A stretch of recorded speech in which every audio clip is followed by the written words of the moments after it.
if you don't have a good relationship with yourself, that's really going to show because if you're a solopreneur, it's literally just you. So if you're constantly telling yourself, oh, I can't do this, I'm not good enough, it's going to be a lot harder to try to move along.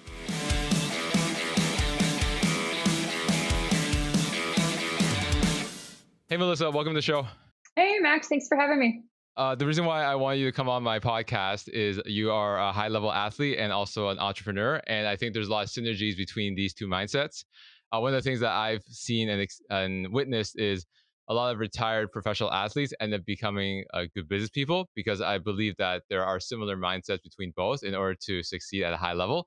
And you are a high level rugby player, and now you're also an entrepreneur in the marketing space. So I just want you to come on my podcast to share more about that. And hopefully, my listeners can get some valuable insights in terms of what they can leverage from someone with a high level mindset in both athletic performance and in business to help hopefully succeed in their career in business. So before we dive deeper into that discussion, why don't you tell us a little bit about yourself and your background? Sure. So I'm Melissa of MEO Marketing Group. I'm a copywriter, marketing strategist, and semi-retired rugby player. I really miss playing rugby. I don't miss all the injuries. I've heard pretty much everything in my body, but I don't miss needing to be fit every day of the year. It's super time consuming, and I was able to do a lot with it. So I don't think I'm really missing out anymore, even though I miss it. But it is really fulfilling to have been able to start a business and create something that's completely my own. They're two very different things, and like I really didn't think that there would be a lot of correlation in that. I was a paralegal for 8 years before I was a copywriter, so I don't have a background in marketing. So it took a while for me to kind of find the direction I wanted to head in, but I'm really happy with the way things are going. So how did you get into marketing if you were a paralegal, like in law for 8 years? Well, I didn't enjoy the job. I do find it interesting. I mean, like I had a good job for being a paralegal. Like I was making good money. I was at a really big firm downtown, but I've always loved writing since I was a kid. And my two big interests growing up were always writing and playing sports. And I just didn't know, besides writing a bunch of books, that all miraculously become bestsellers. Like I don't know how else you can become a writer for a living. And I got a Facebook ad for copywriting. So I watched the masterclass, invested in the course, and after a little bit, I thought, well, I think I could do this full time. So I looked into it a bit more, started my business, and while I was still working, so that time period was weird because you still have to pay your bills, but you're still trying to grow something on the side. And eventually, my biggest retained client at the time, they told me, well, we have more work for you. It's going to replace my income. So coincidentally, I ended up quitting my job on my birthday, which was super cool. That was not the plan. Bad news was that a couple weeks later, the company sold. So I went from being super excited about quitting my job and going to my business full time to not having any income. So that was like my first huge hurdle. So there's always that debate about like, should you go full time right away? Should you make it a side hustle, which you did for a little bit, and then once you saw some traction, you ended up quitting your job? Obviously, the scenario wasn't to your favor because then they ended up getting sold, and then you lost your big client. What was your thought process in terms of like juggling both building your business on the side while working a full time job as a paralegal, and then when did you decide to make that switch? And going to that other side of how you lost that client due to the acquisition, what was your plan after and your mindset? Yeah, it was that was a really rough year for me. So I've been a copywriter for 3 years, been in business full time for two, just because like I had a lot of external things that had nothing to do with my career or with my business that just made it almost impossible to get any traction. So I was really, really eager just kind of get that going because I was also really burnt out about being in the legal field for a long time. So I quit my last legal job in like May, and then like a month or so later, I got a sales job for a little bit just to get me going until I got a little bit more traction in my business. Because it is really hard to balance that because of course you have to pay your bills, but you also want to increase this at the same time. So it's hard to find that right timing of where is my energy best spent because it's so exciting once you finally do quit your job, but then afterwards you're really overwhelmed because you're like, okay, well, yeah, I can write copy, but like, I don't know how to write a business. Like, I don't even have a logo. Like, I don't know how to do all these other things. So there's so much that you have to learn. And I knew I had a lot to learn, but especially in the beginning when you have less experience, there's way more doubt. And I think because I've been playing sports my whole life, and like especially from playing rugby a lot, because I'm not a big player. I'm 5'3", usually like 115. So like I'm not a hard hitter, obviously. But that didn't like I wouldn't call myself a bad player. Like you just like I think it's just a beautiful metaphor for life because you get hit really hard a lot of the times. Sometimes you give it your best effort and you're still going to get ran over or you're not going to score or whatever the goal is, but you have to get back up and you have to try again, which doesn't mean you're not going to still accomplish the goal.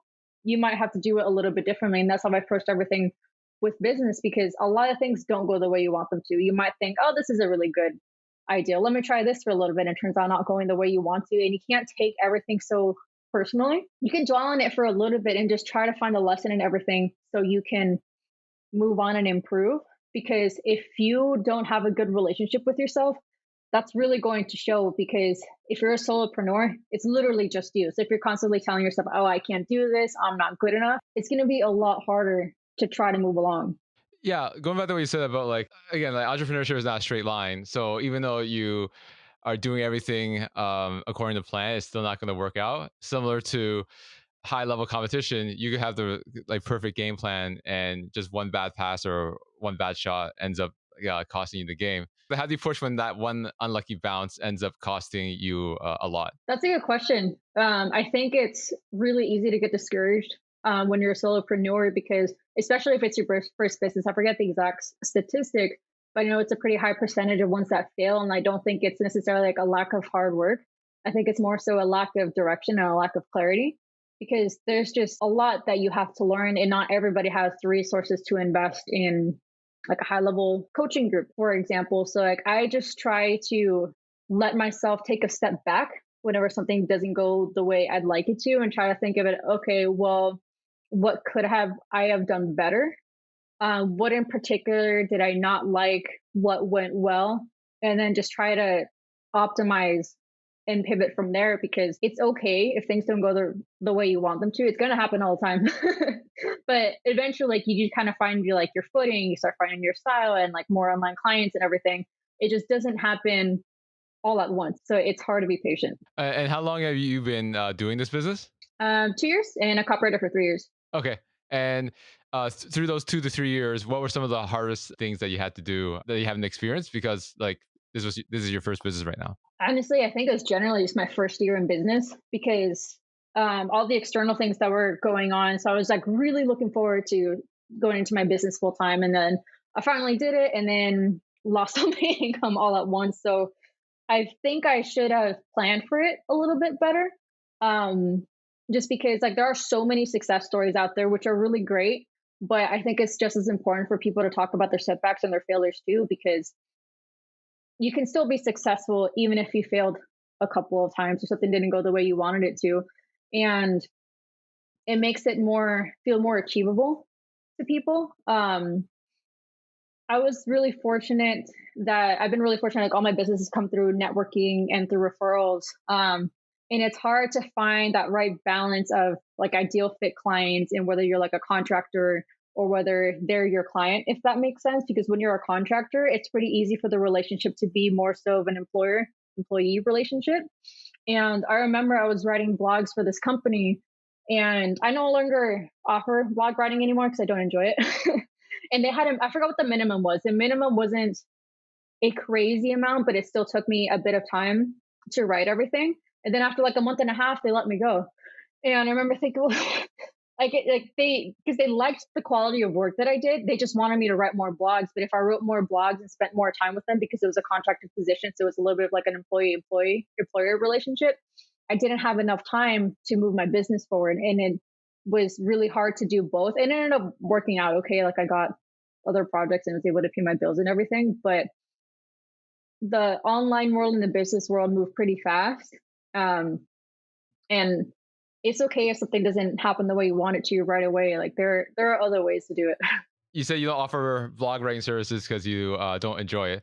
A lot of people, when they start a business, they are trying to figure out what will make the money. But sometimes the thing that makes the money is not what they're actually interested in. So, what is your opinion in terms of like finding something that makes money, but you also find something that you enjoy at the same time? If possible, try to find something that does both. I personally don't like writing blogs because it takes me a long time to write them because it is a lot of research, but they don't look like they're a lot of research. And it's one of the first things that people outsource to AI. And the way I write copy, like especially when I'm writing sales pages and website copy, like I have research calls with my clients, past clients. So I get like really specific and intimate transformative experiences from clients, and like that's not on the internet. Like AI can't do that. So try to find something that can't necessarily be done by AI, if that makes sense. Because I see it as a tool, I don't see it as a replacement for a copywriter because it can't create anything original. But it takes a little bit of experimentation because copywriting is so broad. Even though it's part of marketing, like some people just do website copy or they only do branding, and it's okay to take on a bunch of different types of projects while you're still getting experience, because it turns out you might really like working on a certain type of project, for example, or you were really looking forward to a certain type of project and it just wasn't what you expected.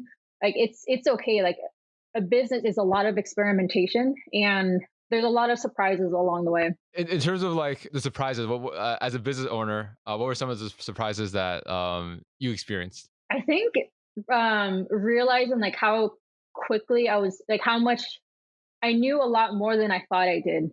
I was hesitant to take on speaking engagements and like teaching master classes because in my head I was like, well, who am I to teach about copyright? Because there's so many other people have more experience, you know? But then I was teaching for an old teammate of mine who's in New Zealand. He runs a marketing company. So I taught something, I don't remember what the exact topics were. I think it was generally on building your sales funnel. And for me, it was fairly basic, like stuff that I've been doing for a while. And the people were so nice. They're like, thank you so much. Like, this is like really helpful. And I thought, wow, actually, kind of do know a lot.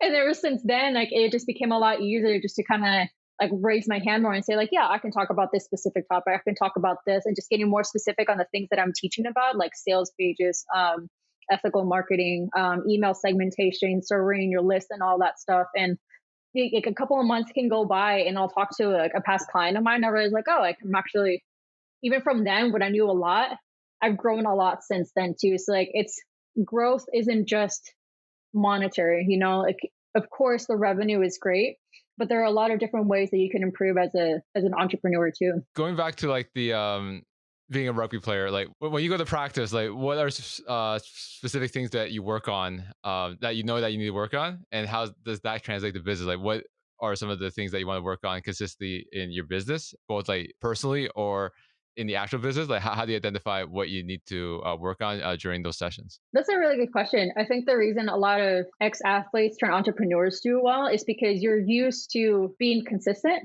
and you know that you have to be consistent, even at things that you don't want to do or the things that you're not best at, for example, because you can't avoid that forever. Like you can't expect to get better if you're just avoiding the thing that you know that's not going to make you a better player. And it's similar in business. I really enjoy how much, I guess, control I have over everything. Like if I decide like, oh, maybe I don't want to offer this anymore, or I want to change my services, for example, that's been really great. I always tell myself, try to make myself a little bit uncomfortable, because if it makes you kind of uncomfortable, that probably means that you should do it, because you probably feel like, oh, I'm not quite ready for that. But that's how you make progress. Like most progress isn't huge steps, it's a bunch of little steps. And you can't expect yourself to make huge strides every single day. But if you're taking little steps throughout the day and throughout the week and everything, it's really cool to see your progress. And I just try to study as much as possible. There's certain copywriters, certain marketers that I follow closely because I like their branding, I like their messaging, and I trust them. And like I like to this day, like I have 1,000 screenshots on my phone that I'll airdrop to my laptop, and then I'll type them out in a Google Doc, because I'm always trying to stay on top of everything, just because you want to be the best service provider you can for your clients to give them a good experience, because you don't want them to give them advice or bad strategy that worked a couple of years ago but maybe doesn't work anymore. And make sure you're doing everything to constantly up level your services, because people really appreciate that. Like people will always remember how you made them feel. Yeah, absolutely. And going back to what you said about like studying and going through a lot of courses and knowledge, as a high level athlete, you always have to like watch game film, right? Whether it's Mhm. yourself, your team, or your opponents. Like, what are some of the best practices in terms of like studying game film, so to speak? And what are some of those habits that you use in terms of studying game film to like study for like courses or get that knowledge to improve your business? I always hated watching film, to be honest. Not of the team, but like of me, just because you think you're like so athletic and like you look cool, and then you see the footage and it looks so dorky. I was not a fan. Like I do think it's important to take a look at what you've done, like whether it's something from a year ago or something from like 6 months ago, and just seeing your growth from there, because there's so much that you have to absorb and there's so much that you have to learn, and trying to find niche down specifically what you enjoy, and then constantly reviewing that and looking at your techniques so you can improve on that is really important. Like it took me a little bit of time to find my niche. I specialize in sales pages, launches, website copy, and email marketing. And I was initially kind of nervous because before you have experience like writing that type of copy, in a way it feels like you're starting over. So you're really kind of almost picking apart everything that you're putting together. But sometimes you just have to go for it. Even if it doesn't feel like you know everything, you're never gonna know everything. And you still have to go ahead, and like the difference between my first sales page to my second sales page and then from like my last sales page, it feels like a lot, but like there was still good quality work. But just looking at like, I love looking at analytics, and I'm not a math person, but I'm a numbers person or a data person, if that makes sense.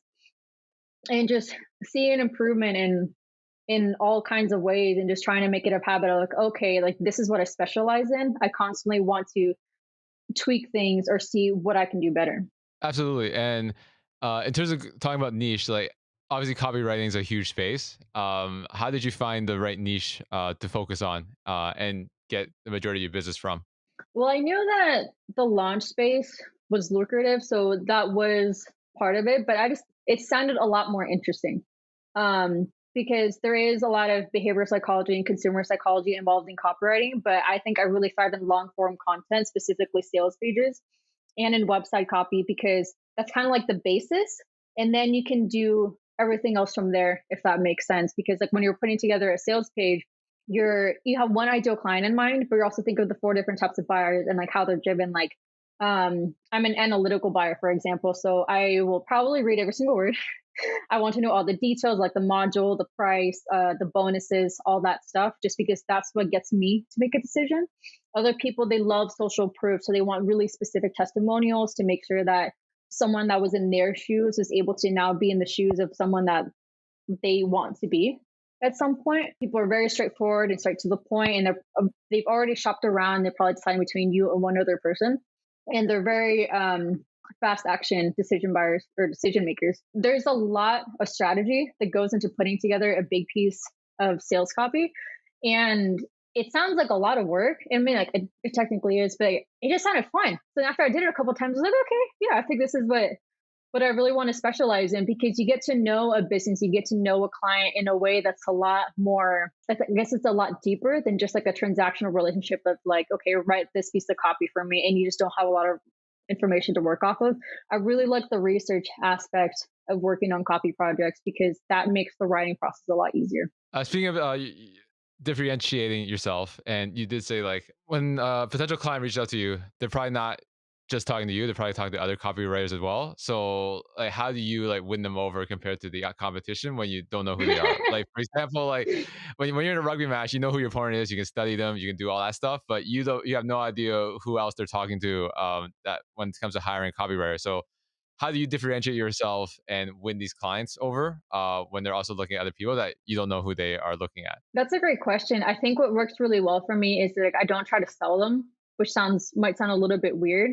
I don't believe in hard selling, because I think it's unethical and I think it's gross, and I think it's very possible to have a very successful business and not having to be very pushy with people, if that makes sense. So like when I get on calls with people, I always do my homework beforehand. Ideal scenario, they apply through my website. And when they apply through my website and they book a discovery call, they actually get an email sequence from me. And the email sequence, it's just about through like 3 days, just saying like, hey, I received your application. I'm looking forward to talking to you. And then another email will have a free piece of content just to give like additional value, because they don't know me. But from getting that little email sequence, the trust level builds up a little bit, versus So when they get on the sale or the discovery call with me, they feel like they know me a little bit better. And that definitely helps. And I try not to talk too much in general, just because I'm trying to ask them, like, okay, like what's currently going on. Like I try to do my homework and like look at all their content, their website, all that stuff. But I'm asking them like what's going on in your business? Like, why is this frustrating you? And then just letting my expertise speak for itself, because you don't have to tell people like, oh, I can do this and I can do this for you. You can just have a conversation with them and they were just like, oh, okay, Melissa actually knows what she's talking about. And I think people see that like I'm just being myself. And like I've had a couple people tell me like, oh, honestly, I just like you more. And it's like, oh, okay, that's cool.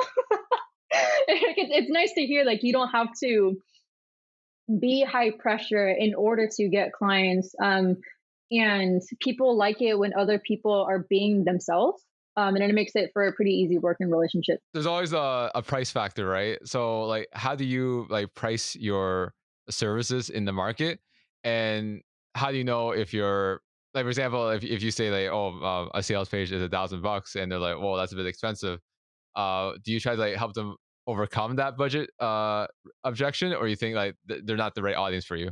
Well, that's a good question too. A lot of that has to do with helping solve that is your messaging. I believe in having all your pricing on your website, because you don't want to give someone sticker shock because they probably do really want to work with you, but like maybe they don't have enough money for it yet, for example. So on my application too, like I have a question saying the minimum investment is, I want to say it was like $1,500, $1,600. I don't remember, just to make sure that they know exactly what they're walking into. So it's not a surprise, because it would be really awkward if someone came on the call and said, like, oh, actually, I was hoping we could do this for X amount of money. So that has my messaging, and having that on the prices on on my website, and then having it in my application has helped a lot. Because if your messaging is talking to a certain person that maybe is brand new to business, for example, it's going to be harder to sell them for like a $2,000 sales page, for example. But if you're trying to target more like high level clients, they're going to have different pain points. So just make sure you're talking to them correctly in order to attract the right type of client, because then that's when people get frustrated because they're not working on the type of projects that they want. But as long as like you're good at what you do and your messaging's right, then that usually works out really well. I don't have like a certain criteria of how often I change my prices. It's more so like, okay, I feel like I've been doing this enough, like I can charge a little bit more, but it's never anything crazy like $1,000 or anything like that. So you're talking earlier about like how your expertise is launches, right? So when we launch, let's say someone has a new course out or a new product, and your job is to help them with the copyright for the launch, whether it's the sales pages, email sequences, etc. Is that correct? Mm. You correct me if I'm wrong, right? But like, I'm assuming you never had 100% like successful launch, right? There's probably a few failures there. I'm assuming. I don't know your business, right? So I'm assuming that there might be one or two failures there. So what were some of the learning lessons there? And did that end the client relationship, or are you able to help them resolve it and they end up trusting you for the next one and that worked out? So what is your experience with failed launches, and what are some things that my listeners can take away from those experiences? Yeah, launching is interesting because a lot of launches fail, whether you work with a copywriter or not. And it's one of those things that a lot of people get discouraged, and it's hard not to take it personally, because we put so much of ourselves into our business and into the offers that create. Like if it's for a course, for example, because you could do all the work correctly, have this great course that solves a specific problem. You've tested it, so it's a proven offer, and you have great testimonials. But if your audience isn't right, then it's not going to do well. And the first launch I ever did, it actually completely failed. And it was really frustrating because my client was super great, had this great offer, and he loved everything that I wrote for him. Like I honestly think like the copy was really great too, but I didn't know that I didn't engage his list and his list engagement enough.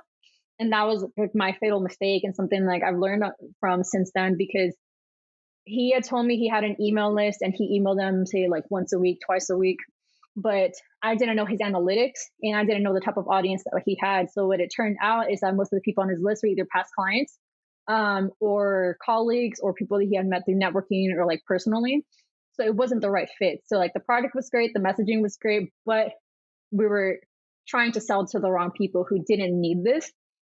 And that's why it failed. And my client was super gracious about it. He's like, I know you did everything that you could. Like, I'm not upset about it. And I was like, oh, well, thank you. But I still felt really bad, because you want to help that client. So we ended up just re-strategizing. So now what we've been working on is building his list with the right quality leads, because that's super, super important. And it's a big reason why a lot of launches fail, because you're just not talking to the right people. So that's we've been working on now, just like getting on bundles and being featured in places, putting his stuff in front of people who would potentially want to work with him, which is going to make a huge difference. The first launch with him failed. Did you have to fight for his business to like try again? Because some people, like, once they say, "Oh, this doesn't work, we're just gonna scrap it and like go another direction." But he trusted you and was willing to work with you again on the second launch. So, like, was there any like sales pitch, so to speak, that convinced him to want to work with you again, or did he see a lot of effort from you on the first one that he knew it wasn't the right approach, so he was willing to try again because he knew your stuff was good, it just wasn't the right audience? Yeah, yeah. Like, it ended up being just fine. Because it's something that he had been trying to sell for a while. So like, it wasn't like the first time a launch with him didn't go well, because he had always done it on his own.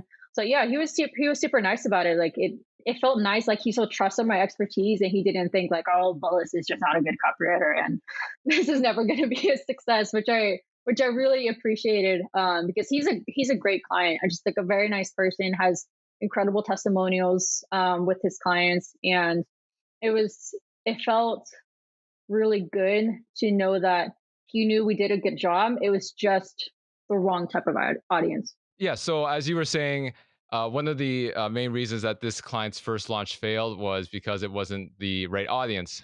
So throughout your experience for your few years in the marketing copywriting business, what are some other factors that a launch would fail? So when my listeners are preparing for their own launch, they know what to watch out for. I think a big one is not doing enough or the right type of market research.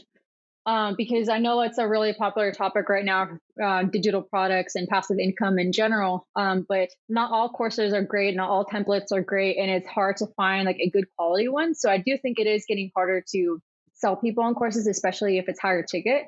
So you don't necessarily need to create one just to create one. Try to find something that you're able to solve for your client, something that you get asked a lot, because the market research is super crucial. Because if you create a product centered around something that nobody wants, then it doesn't matter if your list is super engaged and really loves hearing from you, because it doesn't necessarily help them.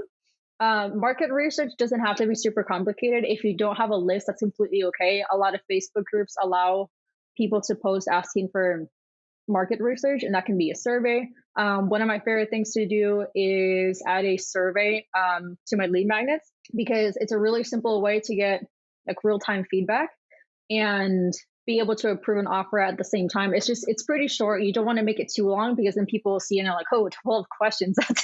That's a lot. And make the questions pretty specific, because it's an easy way to get great feedback, because we're really close to our offers. And sometimes we think they're really clear and everything, but somebody might say, well, module 2, actually, it wasn't very clear, or I didn't quite understand this particular topic, for example. So now you can go back into module 2 and you can make some adjustments there. And those are things that you might not have caught beforehand until somebody said something. Having surveys before somebody starts a course is another great thing to do. And then have one that's similar, but slightly longer after they've completed the course, because then you can get almost like a before and after, a virtual before and after, because you're asking them, you seeing the real results that like your course has done. It just like adds to how great it is. And it's also a testimony you can probably feature on your website. And it's cool for the user to go through that as well. You can also have service for people who don't buy.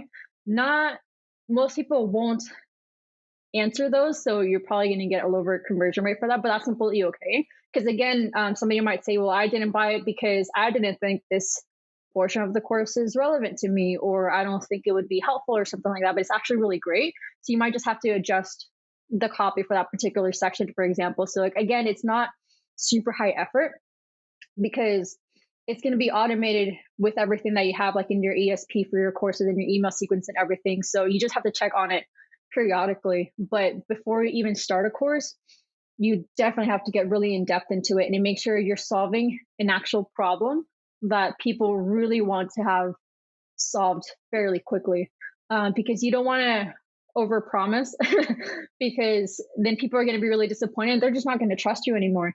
Create something that you know is a good product and then over deliver, because people really appreciate having a ton of value, whether they bought something and they didn't expect the additional value, or they just opted into your welcome email sequence and they got your lead magnet, and a little bit down the line you send them another free resource, just to thank them for being on your list. People really appreciate that, because I don't think everything should be kept behind a paywall.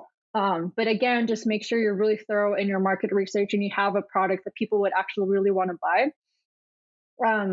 And then, of course, making sure that your audience is interested as well, because you can also pre-sell it. Like if you have a couple of ideas, you can ask a question to your list and say, hey, I'm thinking of creating this course on X, Y, and Z topics.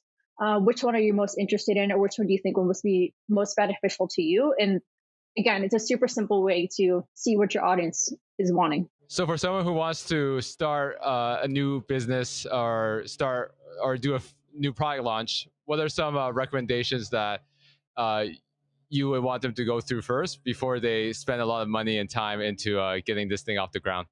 For a new business, it's going to feel really overwhelming for a long time, and you're never going to quite feel ready. And that's completely okay. But try to prepare yourself as much, like monetarily, like try to save as much money as you can and cut as much of unnecessary expenses and everything. But try to find a trusted person that you can talk to, like a mentor, particularly like in your industry or in your niche, for example, because you can't Google everything. And sometimes you do need something that's like very personalized. So that whether this is like a one-on-one coaching section or someone that is just gifting their time to you to help you out, is really invaluable, because they can give you insight that you would have never thought of because you just haven't gotten to that place yet. But it can avoid a lot of headaches along the way. And going back to the athlete mindset, what are some like things that my listeners should take from an athlete in terms of like being successful, whether it's discipline, always being willing to learn new things, or what are some of the mindset concepts that you would want my listeners to take away if they want to succeed in business? I think a lot of it is discipline. And it's not like you have to do 20 things on your to-do list every single day. Like that's not sustainable. Try to set yourself up in a way that makes sense to you. Like I try to do all my big projects or my big to-dos in the beginning of the day, so I don't feel like I have to work very late, because it's easier to put off the smaller things for a different day, for example. But you do have to be really consistent, because if you try something out, say you try a niche for the first time and you reach out to cold email like 5 people and you think, well, this isn't working, I'm going to try a different niche. You don't really know if it even works yet. You have to give it like a really good effort for a while, because not everything's going to happen overnight. Most things won't. Like most things, like a lot of the time you'll see results like months down the line. And it sounds so simple, but I think it's really important to keep that in mind, because we all want to be successful business owners from day one, but it doesn't work out that way, unfortunately. But it's okay to get discouraged. It's going to happen, but don't make it a habit to talk to yourself in a negative way, because if you have a bad relationship with yourself, it's a lot harder to keep moving forward. Again, Melissa, thank you so much for coming on my podcast to discuss like having the right mindset from both an athlete and business perspective. If one of my listeners is wanting to start their first product launch, and they want to hire you as a copywriter, how can they learn more about what you do and how you can help them? Yeah, they can check out my website. It's meomarketinggroup.com, or they can check me out on Instagram. At Instagram, my handle is MEO Marketing Group. Great. Again, appreciate the time, Melissa, and best of luck with your business. Thank you so much. Thank you so much for watching. For more content on careers, job search, and self-improvement, make sure to hit that subscribe button.